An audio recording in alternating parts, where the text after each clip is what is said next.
होगा volume and surface of solids. तो देखिए इस टॉपिक में हम लोग किसी भी सॉलिड्स का वॉल्यूम और सरफेस निकालना सीखेंगे। सॉलिड आप लोगों ने कुछ सॉलिड हाई स्कूल में पढ़े हुए थे, जैसे शंकु, बेलन, गोला और भी कुछ थे। जैसे हमारा गोले का आयतन होता था 4/3 पाई आर क्यूब।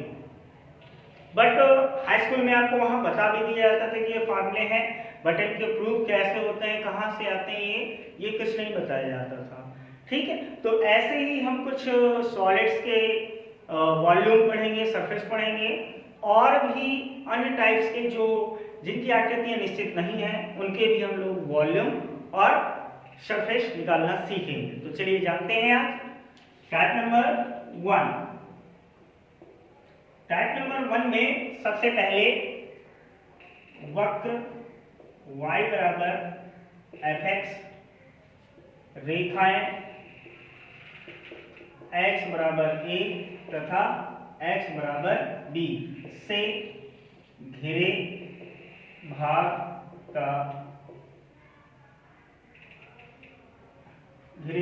को x अक्ष के परितः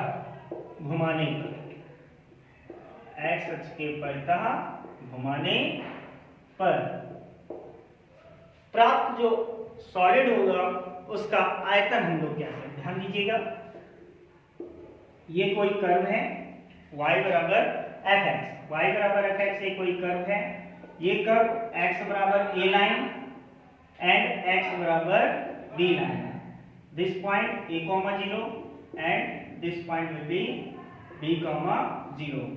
तो देखिए x बराबर a कर्व और x बराबर b से जो घिरा भाग है, अगर हम इस भाग को x अक्ष के अबाउट रोटेट करते हैं, x अक्ष के अबाउट रिवॉल्व करते हैं, तो जो हमारा सॉलिड मिलेगा उस सॉलिड का वॉल्यूम फॉर्मूला होता है।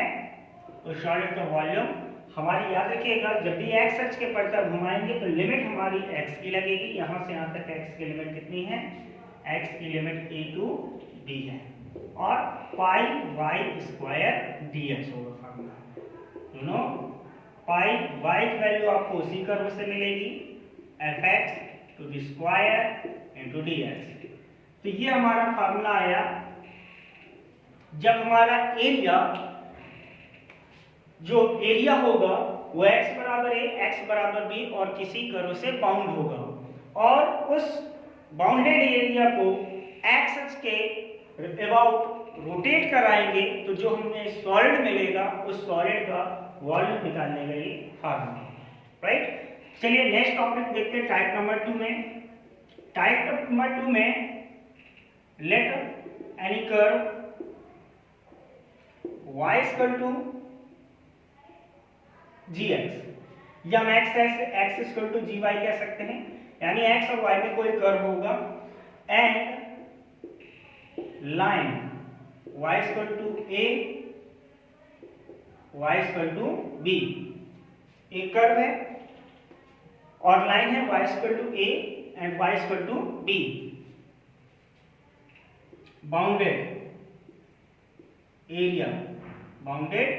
Area revolve to y axis. अगर हम इस बाउंडेड एरिया को y एक्सेस के रिवॉल्व करते हैं, ध्यान दीजिए ये कोई कर्व हो गया x इक्वल टू gy का, और ये लाइन हो गई y इक्वल टू a और ये लाइन हो गई y इक्वल टू b। तो ये पॉइंट हो गया 0, a एंड ये हो गया 0, b। तो आप देख रहे हैं ये कोई कर्व है, ये y equal to a curve हो गया, वो लाइन हो गया, ये y इक्वल टू b हो गया। इससे से जो बाउंडेड एरिया है, अगर इस एरिया को रिवॉल्व करते हैं, रोटेट करते हैं, किसके अबाउट टू y एक्सिस के अबाउट रिवॉल्व करते हैं, तो जो हमारा वॉल्यूम का फार्मूला होगा वहां पर हमारी लिमिट y की लगेगी। अगर हम y एक्सिस के अबाउट रोटेट करते हैं तो लिमिट हमारी y की लगेगी। यहाँ पर इनिशियल y की वैल्यू कितनी है, a, y equal to a, y equal to b। अब हमारा इंटीग्रेशन y के रिस्पेक्ट में होगा तो यहाँ पाई वाई स्क्वायर dx था, तो यहाँ पाई एक्स स्क्वायर dy हो जाएगा। पाई को बाहर कर लेंगे, y equal to a to y equal to b। x की वैल्यू आपको कर्व से मिलेगी y के फॉर्म में gy स्क्वायर dy।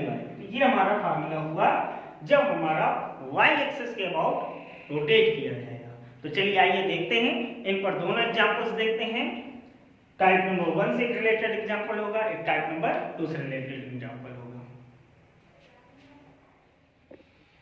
हाँ तो देखिए टाइप नंबर 1 से रिलेटेड एक एग्जांपल है, find the volume generated by revolving the ellipse about x axis और मेजर एक्सिस, राइट। देखिए जो हमारे इलिप्स है, अगर इलिप्स के इक्वेशंस आप लोग जानते हैं, इलिप्स का कर्व भी जानते होंगे कैसे बनता है, कॉनिक सेक्शन में आप लोगों ने पढ़ा होगा। तो देखिए कह रहा है यदि इलिप्स को एक्स एक्सिस के अबाउट रोटेट कर रहे हैं या मेजर एक्सिस जिसे हम दीर्घांश कहते हैं उसके अबाउट रोटेट कर रहे हैं, तो रोटेट करने पर जो आपका जनरेट होता है सॉलिड, उस सॉलिड का आप लोगों को वॉल्यूम फाइंड करना है, राइट। तो देखिएगा, समझिएगा, ये हमारा एक्स एक्सिस हो गया और ये वाई एक्सिस हो गया। ये हमारी इलिप्स का ग्राफ हो गया। ये पॉइंट होता है a,0 और ये पॉइंट होगा -a,0। आप इन पॉइंटों को भी जानते होंगे, 0,b एंड 0,-b, राइट। तो ये देख रहे हैं आप लोग, इलिप्स है, इलिप्स का जो इतना एरिया है, इस एरिया को किसके अबाउट एक्स एक्सिस, या हम कह सकते थे मेजर एक्सिस। मेजर एक्सिस यहाँ पर a से a' तक की जो डिस्टेंस होती है, a से a' तक की डिस्टेंस, वो हमारी मेजर एक्सिस होती है। तो इस एरिया को मेजर एक्सिस के अबाउट रोटेट करेंगे। जैसे एक अंडे का साइज होता है ना, अंडे का और ठोस अंडा होता है, उसके जैसा एक साइज मिलेगा, सॉलिड मिलेगा, ठीक है ना। तो उसका हमें वॉल्यूम फाइंड करना है। तो आप देख रहे हैं कि अगर हम इसको एक्सिस के अबाउट रोटेट करेंगे तो एक सॉलिड मिलेगा, उस सॉलिड का हमें वॉल्यूम फाइंड करना है। तो देखिए मोस्ट इंपॉर्टेंट थिंग होती क्या है, आपको पता होनी चाहिए कि देखिए एक्स एक्सिस के अबाउट रोटेट कर रहे हैं, तो हमारा टाइप नंबर 1 जो था क्या था, limit x equal to a से x इक्वल टू b लगती है और पाई वाई स्क्वायर dx, ये हमारा फार्मूला था, राइट। तो देख सकते हैं आप लोग, एक बात आपको यहाँ समझने वाली बात ये होनी चाहिए, पता होना चाहिए कि अगर ये वाला कर्व हमारे पास ना भी, ये कर्व ना होता, केवल इतना ही एरिया, ये एरिया ना फाइंड होता, मतलब ये ना भी लेते, केवल इतना एरिया लेते, अगर इतने एरिया को हम लोग अबाउट एक्स एक्सिस के अबाउट रोटेट करते तो भी हमें वही सॉलिड जनरेट होता, वही सॉलिड हमें मिलता, ठीक। तो यहां से यहां तक कि आप लोग x की लिमिट देख लें कितनी है, यहां पर x की लिमिट है -a और यहां पर x की लिमिट है a, pi y square dx। Y square की वैल्यू आपको इलिप्स से फाइंड करनी होगी, y square upon b square is equal to 1 minus x square upon a square. So y square is equal to b square upon a square in bracket a square minus x square, right? तो y square की value कितनी, b square upon a square in bracket a square minus x square into dx, right है, ठीक। अब इसके बाद आप लोगों को डिफरेंट इंटीग्रेशन में प्रॉपर्टियां कुछ पता होती हैं। डिफरेंट इंटीग्रेशन में प्रॉपर्टी ये थी कि अगर कोई फंक्शन में लिमिट -a to +a है तो नीचे वाली लिमिट 0 कर देते थे, बाहर 2 का मल्टीप्लाई कर देते थे, बट उसकी एक कंडीशन होती थी कि अंदर वाला फंक्शन इवन फंक्शन होना चाहिए। इवन और की पहचान पता होती थी, x के रिप्लेस पर -x रखने पर फंक्शन में नो चेंज आए तो वो फंक्शन इवन फंक्शन होता है। तो इवन फंक्शन में नीचे वाली लिमिट 0 कर देते हैं और बाहर 2 को मल्टीप्लाई कर देंगे, ऊपर वाली लिमिट सेम रखेंगे, ठीक। तो चलिए कांस्टेंट फंक्शन को बाहर कर लेंगे, b square upon a square. So integration of a square की इंटीग्रेशन होगी a स्क्वायर x के रिस्पेक्ट में, x की पावर 2 की इंटीग्रेशन होगी x की power 3 upon 3, limit 0 to a। Volume होगा हमारा, volume equal to 2 pi b square upon a square, upper limit show करेंगे x के रिप्लेस पर a क्यूब माइनस यहाँ पर x के रिप्लेस पर a cube upon 3। Lower limit 0 रखने पर पूरा फंक्शन यहाँ से 0 हो जाएगा, सो यही लिमिट होगी। तो सॉल्व करते हैं इसको, 2 pi b square upon a square, 3a cube minus a cube that is 2a cube upon 3। So 2 to 4 pi A square cube cancel, so A B square upon 3 cube unit. ये हमारा volume है, right. तो देखिए आपने समझा होगा कि अगर इतना कर्व न होता, अगर हम इतने एरिया को रिवॉल्व करते तो भी आंसर आता। अच्छा, मोस्ट इंपॉर्टेंट है ये भी है कि इसको और भी दूसरे तरीके से हम लिमिट यूज करके उसका वॉल्यूम फाइंड कर सकते थे। कैसे? सपोज दैट अगर आपको ये ना होता, सपोज दैट अगर आप यहाँ से यहाँ तक की लिमिट लगा रहे हैं, यहाँ से यहाँ तक की लिमिट लगा रहे हैं, ये कर्व है, यहाँ से यहाँ तक लिमिट कर रहे हैं, केवल इतने एरिया को आप रिवॉल्व करते एक्स एक्सिस के अबाउट, तो आपको वो जो पूरा सॉलिड मिल रहा था उस सॉलिड का हाफ पार्ट मिलता। आप देख सकते हैं जैसे किसी वाटरमेलन को हाफ पार्ट से कट कर दिया जाए तो पूरे वाटरमेलन का हाफ पार्ट होगा। तो देखिए अगर हम इतने एरिया को रिवॉल्व कर रहे हैं एक्स एक्सिस के अबाउट रिवॉल्व कर रहे हैं तो पूरे सॉलिड का हाफ पार्ट मिलता। तो अगर आप इतने पार्ट्स को वॉल्यूम फाइंड कर रहे हैं तो लिमिट आपकी 0 टू का क्या लगती? a, 0 टू a लगती, वही पाई बाय स्क्वायर dx करना पड़ता, लेकिन आपको पूरे सॉलिड का हाफ वॉल्यूम मिलता, इसलिए वहां पर 2 का मल्टीपल करना पड़ता। तो बात वही हो गई, आप यहां से यहां तक का एरिया को रिवॉल्व कर रहे हैं तो पूरा सॉलिड मिल रहा है, अगर इतने एरिया को रिवॉल्व कर रहे हैं तो आपको पूरे सॉलिड का हाफ पार्ट मिल रहा है, राइट। तो देखिए समझिए, अगर आपको समझ में आया हो तो प्लीज लाइक करिए, सब्सक्राइब करिए और बेल आइकन जरूर दबाइए। Thank you.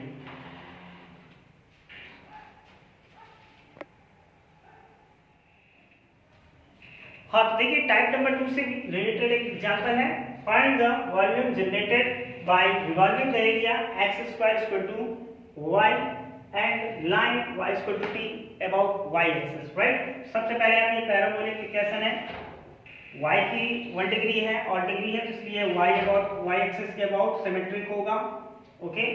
एंड ये बाउंड किससे है? Line y equal to 2, y equal to 2 मतलब x एक्सिस के पैरेलल 2 डिस्टेंस पर, so this line y is equal to 2 and this point 0,2 and this point 0,0, right। अब आप लोग देखिए किस एरिया को रिवॉल्व करते हैं। ये जो एरिया है एक curve and line y is equal to 2, इसको किसके अबाउट रोटेट कर रहे हैं, रिवॉल्व कर रहे हैं y एक्सिस के अबाउट। तो y एक्सिस के अबाउट ये जो आप एरिया देख रहे हैं इसको रिवॉल्व करेंगे, जब आप लोग रिवॉल्व करेंगे तो एक सॉलिड मिलेगा, क्या जनरेट होगा? सॉलिड जो जनरेट होगा उस सॉलिड का हमें वॉल्यूम फाइंड करना है। तो बात वही हो गई। अब टाइप नंबर 2 से रिलेटेड एग्जांपल है, तो वॉल्यूम जो होगा वो y equal to a, y equal to b pi x square dy, यही मैंने फार्मूला बताया था, pi x square dy। Type number 2 से रिलेटेड क्या था कि अगर किसी एरिया को y एक्सिस के अबाउट रोटेट कर रिवॉल्व कर रहे हैं तो फार्मूला हमारा ये होता है, ठीक। तो देखिए यहाँ पर भी आपको ये देखना है कि ऐसे किस एरिया को रिवॉल्व करें हमें वही सॉलिड मिले। अगर आपका ये पार्ट ना भी हो, ये जो डॉटेड टाइम में आ गया, ये ना भी हो, केवल कितने पार्ट्स को हम लोग रिवॉल्व करें, केवल इतने पार्ट्स को, इतने एरिया को हम लोग अगर रिवॉल्व कर रहे हैं, y एक्सिस के अबाउट रिवॉल्व कर रहे हैं, वही सॉलिड मिलेगा। तो आप अब देख लें कि यहां से यहां तक की y लिमिट क्या है। यहां पर y की लिमिट है 0 और यहां पर y की लिमिट कितनी हो गई? 2। पाई को बाहर के लिया, कांस्टेंट फंक्शन, x की वैल्यू आपको उसी कर्व से मिलेगी इंटर y, x की वैल्यू y के फॉर्म में कितनी हो जाएगी? Root y only y dy, so pi integration of y square upon 2, limit हमारी हो जाएगी 0 टू 2, तो pi that is 2 square 4 upon 2, lower limit पर 0 हो गया, 2 पाई क्यूब यूनिट। तो ये हमारे इस जनरेटेड जो सॉलिड आया उस सॉलिड का वॉल्यूम आया, राइट। तो आपको बस समझना यही है कि कहां पर लिमिट कैसी यूज होगी, कितने पार्ट्स को रिवॉल्व करने पर वही सॉलिड आएगा, ये समझना बहुत जरूरी है। कहां पर 2 को मल्टीपल करेंगे, कहां पर कैसे करेंगे, ये समझना बहुत जरूरी है। अगर अभी भी कोई डाउट्स हो तो आप कमेंट्स करके मुझसे पूछ सकते हैं। अगर आपको वीडियो पसंद आया हो तो प्लीज़ लाइक, सब्सक्राइब करिए, शेयर करिए, बेल आइकन जरूर दबाइए जिससे मेरा नेक्स्ट वीडियो आप तक पहुंच सके। Thank you.